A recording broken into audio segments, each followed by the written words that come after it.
Well, welcome, Jiveny, to the Book of Love podcast, all the way from Australia. How are you? So good, and thank you for having me. So I just wanted to tell everybody that was listening, my student and assistant is absolutely obsessed with you, and she is so excited for this podcast. And we really appreciate you coming in so early in the morning for this interview. What's the weather like in Australia right now? It has been raining. It's really odd weather for this time of year. Normally it's dry in the winter, but it has been raining so much. So a bit sick of it. But yeah, stopped for the moment. Now, I want to just jump into a little bit about you because probably a majority of the people that are listening, they don't really know you or know anything about you. So I would love to hear a little bit about your story. And I was thinking about this question today, and I was meeting with a lot of doctors and lawyers, and a lot of the time they're like, "Oh, I've always wanted to be a doctor and a lawyer, and I've yet to ever meet like a dating coach that's always wanted to be a dating coach." And so let's talk about, how you got into this industry and what that journey is like for you. Yeah, for sure. So personally, like I grew up, both my parents are relationship therapists. My father is a psychiatrist and my mother's a psychologist, and they both specialize in relationships. So growing up, I guess I was a bit more exposed to conversations around intimacy, what brings people together, what pushes them apart, what makes a successful marriage, all of that kind of stuff was pretty common table talk. But I guess when you're growing up, you don't know what you don't know. You don't realize that that's different or weird, or that other families aren't having those conversations. So as I got older and I started to date myself, I guess I realized too how little my peers knew about dating. And look, to a certain extent, as all teenagers do, I wasn't really interested in taking on my parents' advice at the time. So I certainly had to go out and make my own mistakes. But what really led me to step into dating coaching, I knew I wanted to do some form of life coaching. Personal growth has always been a big part of my life. And I, spent a lot of my 20s working on myself. And through that journey, wanted to share what I'd learned. So I went and studied life coaching. And towards the end, I was encouraged to sort of pick a niche. And the previous couple of years before that, I just had my heart broken. And it's probably it was definitely the most painful heartbreak that I'd ever experienced. And so the 18 months moving forward after that was really challenging. It really shook my confidence. I found myself questioning, am I ever going to meet someone who is as good as what I thought my ex was? And just like that fear, am I lovable, was coming up. So I really started to focus on this area for myself first, and just wanted to learn all that I could. I went back to my parents and asked them, started to interview them a lot about what they knew with dating and relationships, read lots of books, did workshops, that kind of thing. And funnily enough, it was around when I met my now husband that I made the decision to become a dating coach. So that was about 6 years ago now. I've been working as a dating coach full time. And I really enjoy it. I really love working with people. My niche is working with single people. I've worked with men and women from ages 20 to 70. And it's really just shown me like it's never too late to start focusing on this area of your life. Particularly, I see a lot of older clients who maybe they've never had a relationship before. They've just focused on their careers and they've realized, oh, I actually really want an intimate relationship in my life. But where do I start? How do I go about this? That's amazing. And so you had talked about working with men and women. Did you find that you related more to men when you first started or women when you first started? Or was it really like the dating coaching technique was, applicable to each? Like, what did that look like with working with both men and women? Yeah, the funny thing was when I first started my business, I thought that I really wanted to focus on men and just coaching men. But I just found a lot of women were reaching out to work with me. And so then I started working more with women and I really enjoyed that. My husband is also a dating coach. He works now in our business. He works with the men. I work more with the women. But there's a very collaborative process in that. We're always like sharing notes and supporting each other. And sometimes we'll swap clients so that they can get both perspectives of the male and female. Mm-hmm. So yeah, I find it really interesting, but it wasn't quite what I expected. I thought that I'd be focusing on the men, and certainly now I really enjoy working with women. Yeah, absolutely. That's beautiful that you guys work with both the men and the women, because that probably makes both of you, it definitely makes you both better dating coaches, having both of those perspectives. And I think that's so powerful. It's wonderful. And you talked about working with people between 20 and 70. Now, I have people coming to me saying that I should make a specific dating program for people 45 plus or 50 plus or what have you. Is it a different program for the different ages, or is the foundation still the same? I think the foundations are still the same, but I do agree it's such an underserviced market. And I think what a lot of people dating over 50 feel is this going to be relevant for me? I think a lot of the marketing is to 20 to 30-year-olds. So there's that hesitation around, like, do you really understand my experience? And I think it's such an important market to serve, because some of them have, like I mentioned before, never been in a relationship, but others have recently come out of a divorce. And so dating has completely changed, and it can be understandably intimidating, particularly when you're of those older generations, to, step into online dating, which just seems so foreign. So to an extent, I find with my older clients, there is a bit more focus on just educating them with how online dating works and what to expect and how to make the most of it. And I think there's maybe a little less confidence there in the beginning around putting themselves out there again if they've come out of a relationship or haven't been out there in a long time. But something I often tell my clients, like, in some ways, I think dating in your 50s is easier than dating in your 30s, where you have the pressure of like a biological clock ticking and it's just very intense, right? But people in their 50s, it's almost like a second 20s, it's like a renaissance, where a lot of people dating in their 50s, their kids are grown up, they have a lot more freedom, and they're ready to, connect and invest in a relationship. So I think sometimes that can be underestimated. I've heard clients come to me at like 48 or 49, and they're like, oh, if I'm still single at 50, I'm just going to give up. And I'm like, no, that's such a great age to date. There's so much opportunity there. Mm-hmm. Now, okay, that's amazing. And what's interesting, and I found, and I don't know if you find the same thing, working with people that have done the family, the marriage, the kids, and they've checked all that off. So there's less urgency, like you said, which is a powerful thing. They have the beautiful ability to design their partnership. And it's not necessarily the conventional relationship where you're together for 1 or 2 years and you move in together and then you get married. Sometimes it's just, you go to dinners once a week and they're your person, but it's not this, this cohabitation lifestyle. So I found it really powerful where, when we've checked all that off the list, they get to design the partnership that they want a lot more easily at that age range too. Totally. I see that as well. I think I see in my clients who have had the marriage and kids and done that, they much more kind of just want a boyfriend, or like they just want a partner. They don't want to live together. But for my clients who haven't gone through that, they're still interested. I have heard from the men in that age group too, the frustration, because it's funny how it kind of flips at 50 plus. A lot of men are actually more looking for the marriage and the stability that comes with that. And the women are like, nope, done that.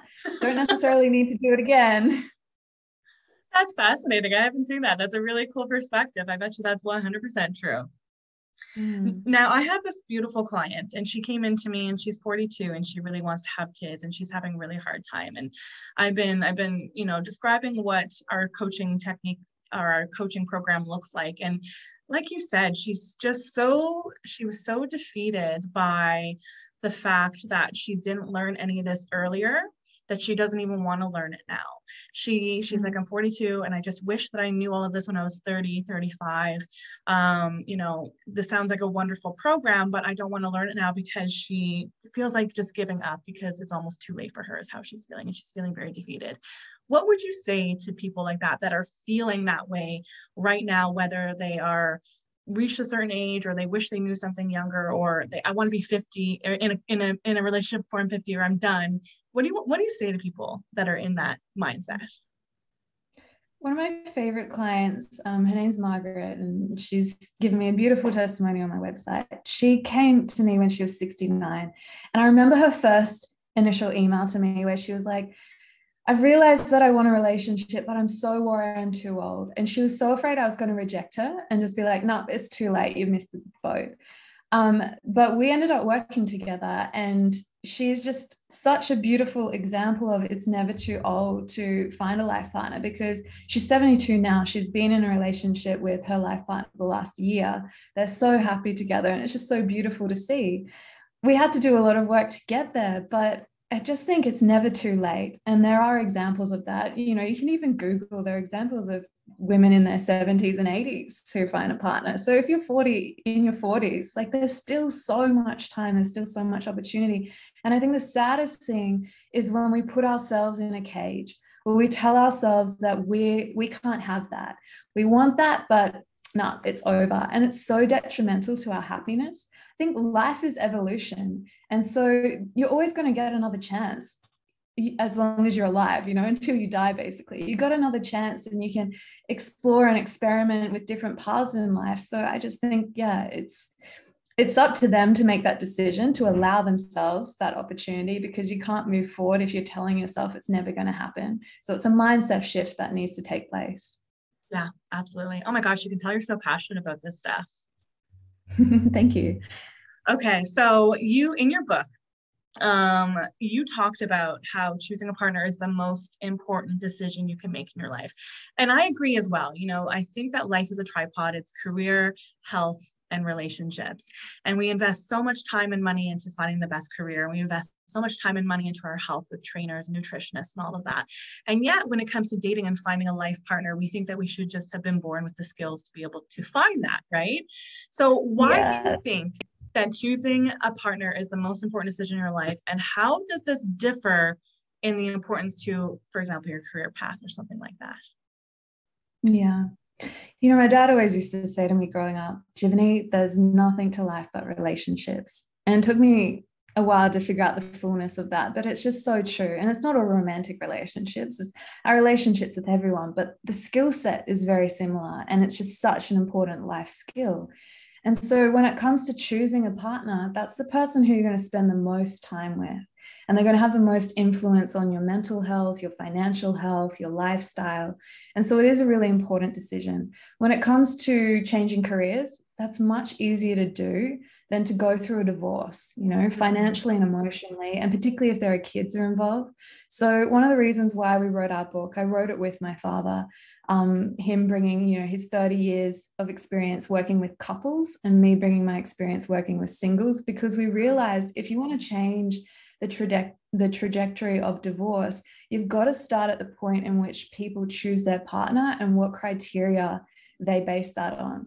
So it certainly is a really important decision to take seriously. And it is great to see that more and more people are starting to recognize the gravity of this decision and to invest in support, because it is so sad to see how little relationship education is out there. And most of us just haven't had great role models. And usually that's our parents, right? For what a healthy relationship actually looks like. And so often it becomes the blind leading the blind. And even if we do have friends or family members who do have a good relationship, often they struggle to communicate what it is that they do to create that healthy relationship. So it can be a whole confusing world. And I'm so passionate about relationship education. I'd love to see it taught in schools. Oh my gosh, yeah. I 100% agree. The younger generation needs to know this, even if it's just friendships, right? Just relationships in general. We need to learn this much earlier. And yeah, I think that's beautiful.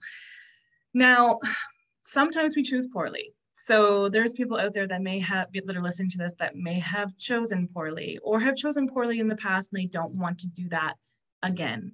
So how does it, I know you mentioned it, but how does it affect our lives? What are some warning signs in a relationship that it's not working, and what would be the best next steps? So I'd say the short answer comes down to if you don't feel safe or secure in the relationship. Like if you can't be yourself. I was talking about this with my sister-in-law recently, actually. We were talking about how, like, when is it okay for family to step in and say, I don't think this relationship's good for you? And, you know, as a parent particularly, how would you navigate that? Because, look, you're not always going to agree with the partner choices, but we agreed that one of the big things to pay attention to is the person being themselves around their new partner. Because you can never know the fullness of an intimate relationship from the outside. You know, us looking at other people's relationships, we don't know, we're not in it. But I think that is a really interesting marker point is your friend or your family member, whoever that you're observing, are they able to be their full selves? And can you, if you're in the relationship, feel safe and secure to express your full selves? Or are you, tiptoeing around on eggshells or pretzeling yourself into, some imaginary version of what you think the person that you're dating is going to want to see? Mm-hmm. And that can be very dangerous. But I could also add to this conversation, I recently came across a very interesting study by Terry Orbuck. I hope that I'm pronouncing her name right, but it's out of Michigan. And they studied 373 couples over a period of 30 years. And each year they came back and they, interviewed the couples. Have you heard about this one? Yeah, I have. Yeah, I love this. Yeah. And so what I found so fascinating, a few things stand out that we can all, take into consideration when dating and if we're in a relationship. So the first one is that in the first year, when they interviewed the couples, there were 12 couples who said that they never fought. There's no conflict in the relationship. And all 12 of those couples ended up divorced down the track.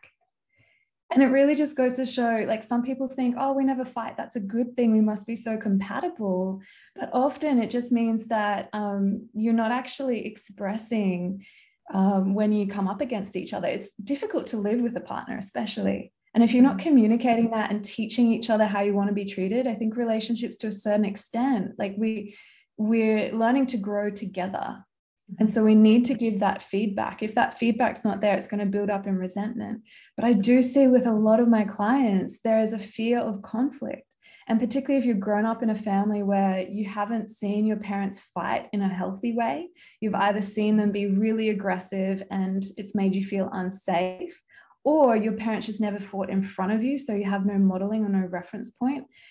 In both those situations, you're going to come to the conclusion that conflict is not healthy and that it's scary and it means the end of the relationship. So it's really important to kind of redefine our relationship with conflict and understand what healthy conflict is so that you can actually have intimacy. You can't really have intimacy without conflict. And so often it's conflict that enables us to understand our partners better and to be a better partner to them. Mm-hmm. The other thing we can take from this study were the three main reasons that they found people divorced. And so the first reason was frustration. So that kind of goes into conflict, right? And the unspoken resentments that build up. The second one was misaligned values, which is so important. We talk about in our book, like, one of the number one things to consider when dating and choosing a potential partner is, do we have aligned vision and values? And so the vision piece is answering the big picture life questions like, do I want kids or don't I want kids? You can't convince a partner who doesn't want kids to have kids. That's going to lead to resentment and frustration. And maybe, where do you want to live? Do you want to live in the city? Do you want to live in a quieter country more kind of area? So those big vision questions, and of course our values as well. What's important in life?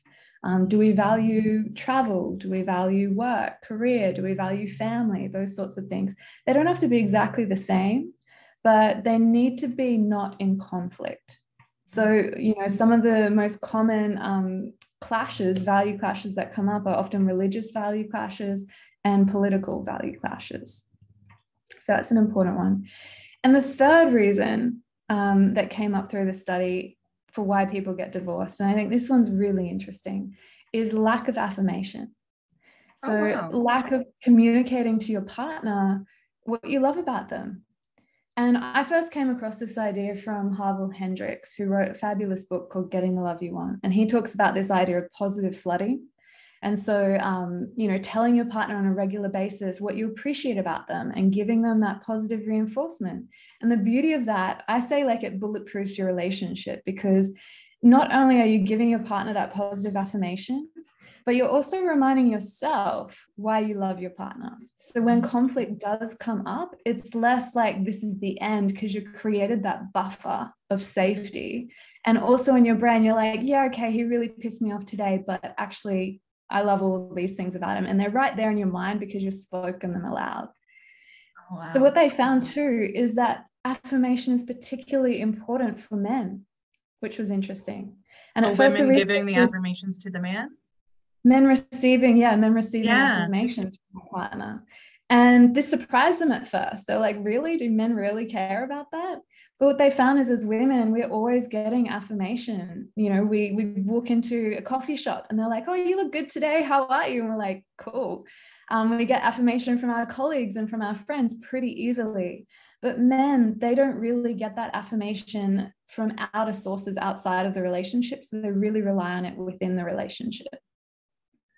You know what? I'm not surprised about that at all because when I have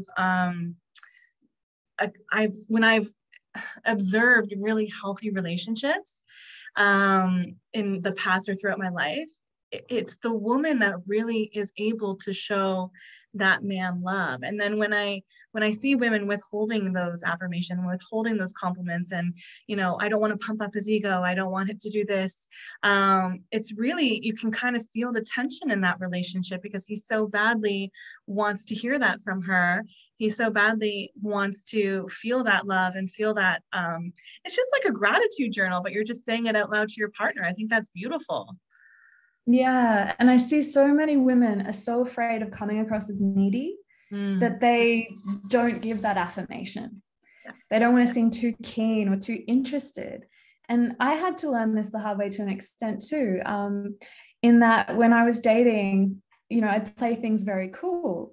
And I realized that works if you want to attract an emotionally unavailable partner because they're like come chasing you and they're like, oh, am I going to get any feedback from this? But for healthy, high quality men, they're just going to move on because, it's not a healthy dynamic and you're depriving them that positive feedback that lets them know that you actually want them in your life. Oh my gosh, that's such a good point.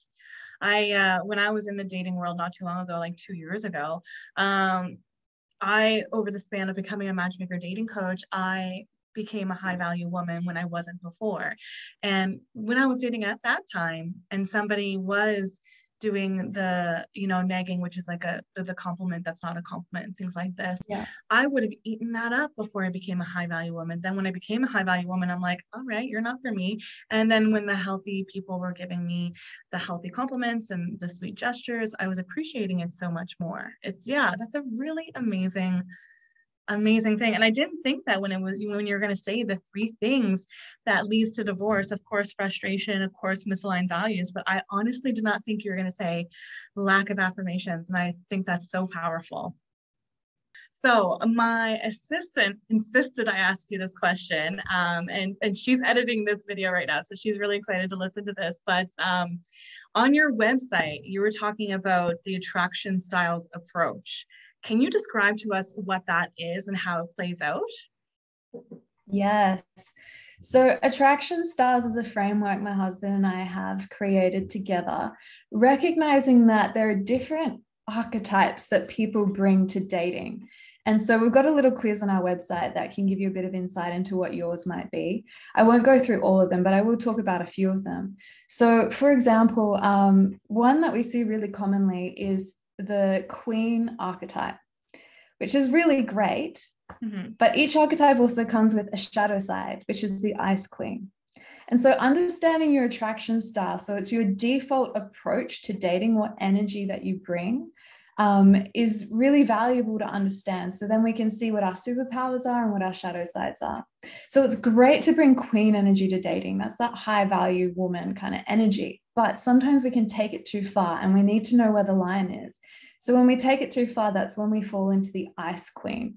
Mm-hmm. And the ice queen energy is, being a little bit too unavailable. It's kind of that, I think it's outdated advice, treat them king, keep them mean, that kind of vibe, right?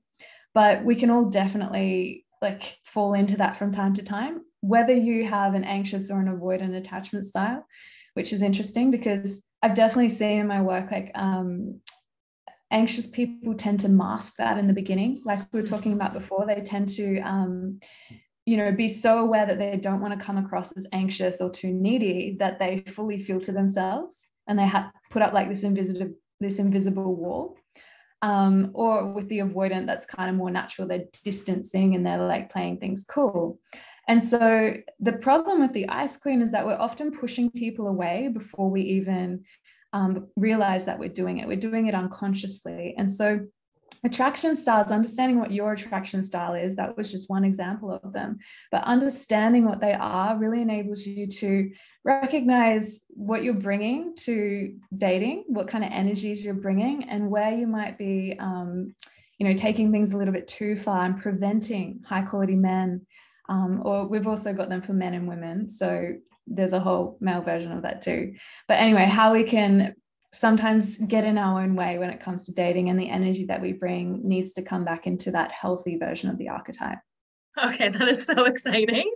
I am like going to go do the quiz right away. So everybody, if you want to do that quiz, the link is going to be in the show notes, okay? But I think that that is spectacular because number one, you designed it with your husband. Like, how fascinating is that? That's amazing. And I can't wait to go see what the different archetypes are. And I agree that there is, these healthy, like everybody kind of has their own style and there's healthy forms of it.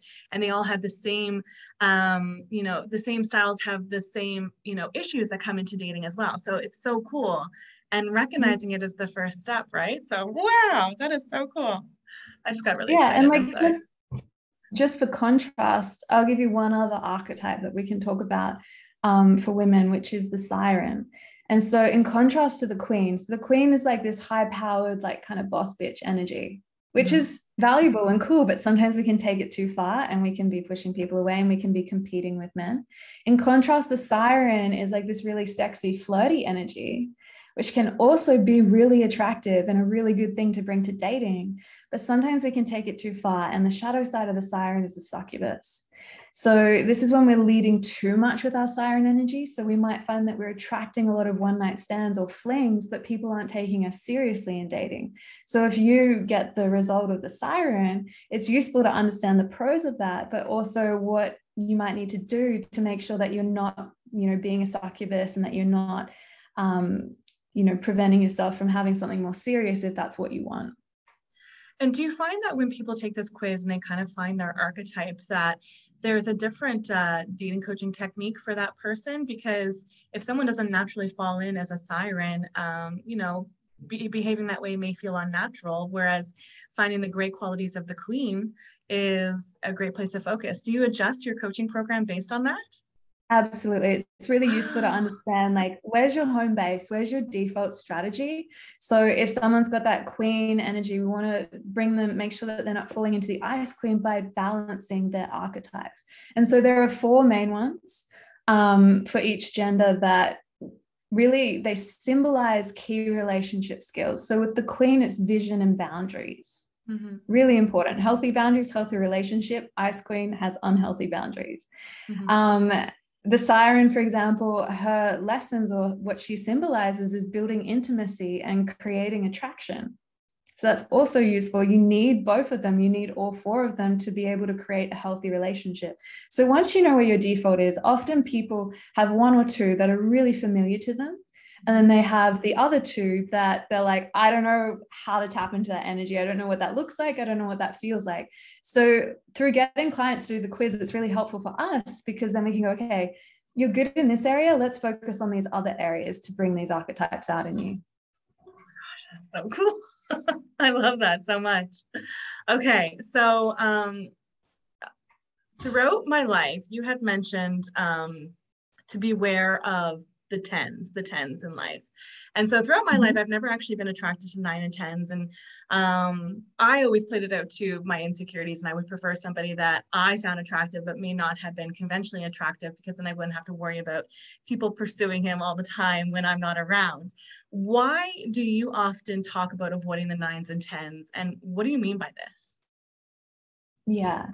So first of all, when we're talking about the 9s and 10s, we're not talking about physical attraction. That might be a part of it, but we're talking about the whole package of how you feel around someone.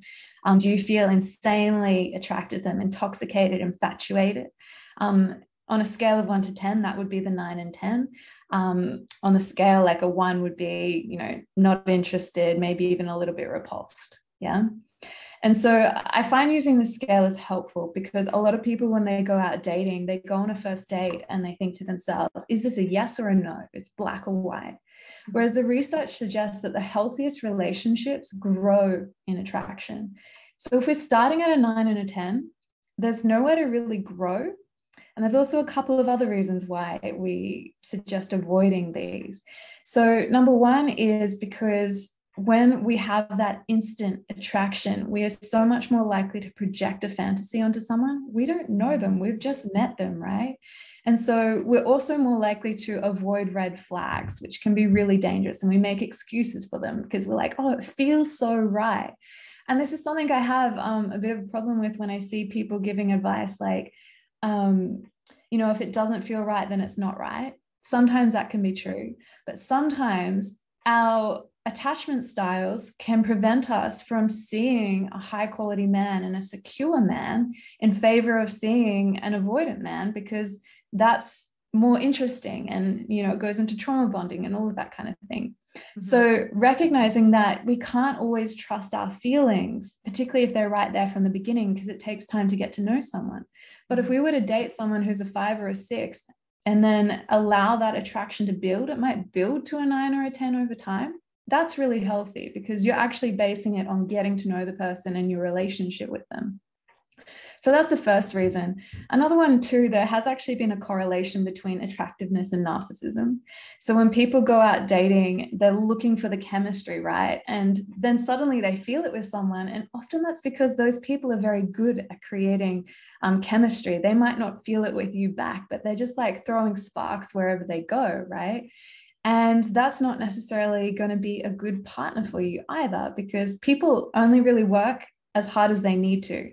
And when it comes to relationships, if they've always had people attracted to them very easily because they're good looking or whatever, they probably haven't taken the time to develop the healthy relationship skills that are necessary for a life partnership. The third reason, this is a little bit more technical, it goes back to imago theory, which is the psychology of attraction, created by Harville Hendricks. And so this really, his research went into understanding through his work with couples, how so often the 9s and the 10s that we're attracted to, the people who we feel that instant attraction to, tend to embody the most challenging characteristics of our caretakers growing up. So on an unconscious level, our unconscious mind can recognize them straight away because they feel familiar. And our unconscious mind is like, I know how to relate to that kind of person. I know how to fit in with them. So if you had like a narcissistic parent or a alcoholic parent, even if this person is sober at the moment, your unconscious mind can still recognize those traits in them. And to a certain extent, it feels normal, and that normal can give you that false sense of safety. But you'll find that when you're in the relationship with them, it's going to trigger all of those challenges. So on one level, our unconscious mind is thinking, wow, if I can get this person to love me and to, heal the wounds of my childhood, then I will be complete, But it so rarely works out like that because we get into the relationship with them, our childhood traumas get triggered, and then we regress into a childhood state where we have much less resources than we do now as adults. And it just, creates this whole cycle of a very challenging relationship. That's fascinating. Wow. And okay, so one thing that you mentioned that I found really interesting is you find it hard to listen to some dating advice out there. And the example that you gave was, oh gosh, I can't remember, but there was this dating advice that was given by a matchmaker recently in the States, and she went on Morning Live ABC, and I want to hear what you think about this theory and your opinion on this. There's a mathematical formula of how long you should wait in order to be intimate with somebody that you're dating, to make sure that you are emotionally connected before you get physical. And the average, they say, are 12 dates. And those dates could be anything from a 30-minute phone call to a full-on date or a video chat, but 12 dates is what she recommended, and there's a mathematical formula for it. What do you think about that? And do you agree with it? Yeah, I do actually. I hadn't heard that there was a mathematical formula to back that up. So that's pretty cool. I want to learn all Yeah. about that. Yeah, Um, it's actually fascinating. I did a little research on it too. It's really fascinating. yeah. So first of all, I want to make a distinction between dating for love and dating for other reasons. People date for different reasons. Sometimes we're just dating for sex. That's totally fine. Sometimes we're dating out of boredom or out of pressure. Other times we're dating for love, and that's what we really focus on in our work. Our whole brand is called Dating for Love for that reason. So if you're dating for love, I do really recommend putting off jumping into bed together to actually build that emotional connection. Mm-hmm. And I also recommend dating multiple people at once. And so dating around is different to sleeping around. Mm-hmm. So that's why we kind of want to quarantine that, hold that off, because you want to leave the connection somewhere to go, right? Ways to escalate down the track as you build that connection. But first and foremost, I think particularly with millennials, there is a culture of jumping into bed really quickly. And that does escalate and speed up the process of dating and your attachment to someone. And it can really get in the way of making a good decision in a partner, because you feel more connected to them than you necessarily are. Mm-hmm. And so I do think it's good to take time. I would say around 10 dates, but 12 dates is definitely in the ballpark. To really get to know someone and to, you don't know them until you know them. You can't rush that process. And so many people go on like 1 or 2 dates and make a very quick decision. They can write off perfectly good partners, which is why, going back to that scale we were just talking about, something I'd suggest for your listeners is, if you're out and you're dating, start training yourself rather than going on a date and thinking yes or no. Start tuning into that scale of how attracted am I to this person. It takes a bit of practice, because it's not like it doesn't come as naturally to us, but recognizing that the sweet spot is around a 6 or a 7. Mm-hmm. And I'd say around a 5 or a 6 is a basis for friendship. So look, if you're repulsed by them, if you feel unsafe around them, don't worry about it. But if they are around a 5 or a 6 or a 7, that can actually be a really good foundation to start a relationship. And you might find that as you get to know them, the attraction continues to increase. Yeah. Now, how many dates do you recommend? Say the attraction doesn't increase by a certain amount of dates. When's a good time to cut it off? Yeah. So this is the good thing about dating around too, is that you're not putting all of your eggs in one basket. Mm-hmm. Some people are like serial monogamous daters, in that they will, date someone for 10 dates and then realize, oh, actually it's going nowhere, and then they're back to square one. But if you're dating multiple people, the benefit to that is also that you're asking yourself high quality questions. You're not just asking yourself, like, is this relationship good enough to continue? Or is there any clear reason why I should end it? But you're also asking yourself, how does this person I'm dating compare to the other people I'm dating, and who's the best match for me? Mm-hmm. So I think that's really important. I agree 100%. What your initial question was. Yeah, no, that's totally fine. And we're getting way off track. I have a whole list of questions that we're probably not going to get to, but that's okay, because I'm obsessed with everything that you're working on and everything that you're saying. Now, another question that I have, oh gosh, it just left my brain completely. That's a good one too. Okay, but let's get into soulmates. I've heard many terms used to describe the one and the soulmates. I have some people come in and tell me they're looking for their blue sky, which is that perfect partner, or twin flames. And, my past partner was my twin flame, and I'm never going to find it again. I hear this kind of stuff on a regular basis. And I personally don't believe that there is the one. I think there's many, many, many people out there for us. What do you think of the concept of the one? Yeah, I agree. I think it's very mathematically unlikely and pretty damning too. Like, I have had clients who feel like their ex was the one, and therefore I'm never going to find happiness again. And that is just so sad. And I think statistically kind of impossible. Going to twin flame, I think that's an interesting one. I do believe there are people out there who we can have a really intense connection with, but I don't think that we should marry them. In my experience anyway, often there can be a really deep cosmic connection there, but it's just sparks and flames. It can be incredibly challenging, like we talked about with the 9s and 10s. Now, in our book, we came across the research of a Harvard professor called Dr. Robert Epstein. He's a mathematician, and he calculated that potentially, of all the people in the world, each person could have 350,000 potential partners who they could fall in love with. Wow. Right. And look, we're not going to meet everyone in the world, but even if you bring that number right down to in your lifetime, you might meet 50 people, or even just 20 is a lot, right? And so the question is less about, who's the one for me, but we like to think of it in terms of who is my chosen one? Who am I going to choose to be the one? Because another important piece of this puzzle is reframing how we think about love. A lot of people think of it more as a feeling, and it's really important to consider too the commitment element.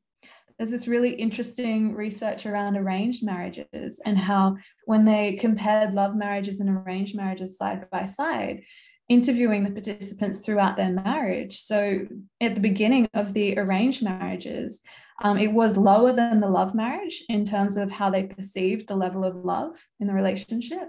But when you came back 5 and 10 years later, the arranged marriages started to pass the level of love and connection of the love marriages. And partly that comes down to expectations and being willing to make it work and committing to a partner. Because feelings will go over time, right? The honeymoon period fades. Yeah, absolutely. Wow, that's amazing. Okay, so I remember my question that I lost track of earlier. Now, you were talking about monogamous daters and dating multiple people. It has been my experience that there are more monogamous daters that are men than the monogamous daters that are women. And that's what I'm kind of experiencing. Now, I want to ask, between you and your husband, are you teaching men to date multiple people as well as women? And is it like a different kind of technique, or how does that kind of play out between the genders? Yeah. I think it's something that we do suggest for both men and women. I think the way you go about it is a little bit different. Yeah. So with the women, and I really love Cindy Lou's 4-man plan. She's got a book about this where she talks about this.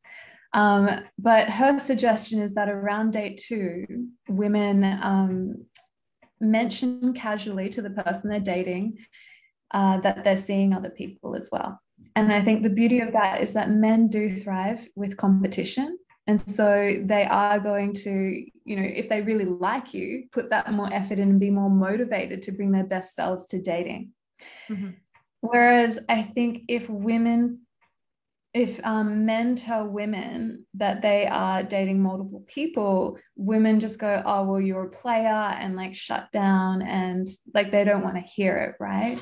Now, I do think it's important to be ethical. So again, I'm not talking about sleeping around. I'm talking about a real slow burn, right? And just taking the time essentially to get to know someone as friends first. There's another thing that I'd like to bring to this conversation around. A lot of the time, when it comes to dating, people imagine a first date needs to be super romantic, like we're going to go to a nice restaurant or a wine bar or something like that, right? It's a very romantic environment. I think particularly if you're online dating, it can be quite a leap to go from not knowing someone to expecting there to be chemistry and romance on the first date.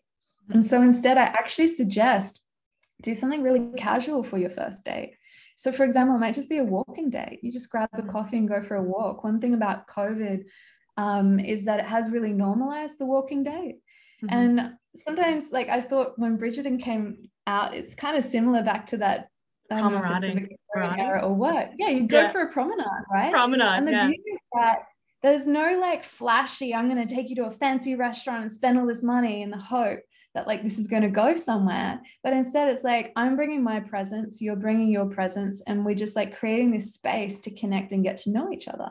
And the beauty of that is that if there is a connection there, you have somewhere to go and you can build up to the romantic connection. You can escalate it. And then that feels more exciting than, your first date being, at this epic restaurant, and then it's all downhill from there. It devolves into Netflix and chill. And you're like, why doesn't he date me anymore? Oh my gosh. You know what, Jiveny, I think I'm going to stop there. I've gotten chills from listening to you talk about everything. Like you are an insane wealth of knowledge, and I feel really blessed to have been able to have you on with this 13 or 11-hour time difference. I really appreciate you coming on. Can you just finish off with telling everybody where they can find your book, where they can find you, where they can follow you, and where they can potentially work with you? For sure.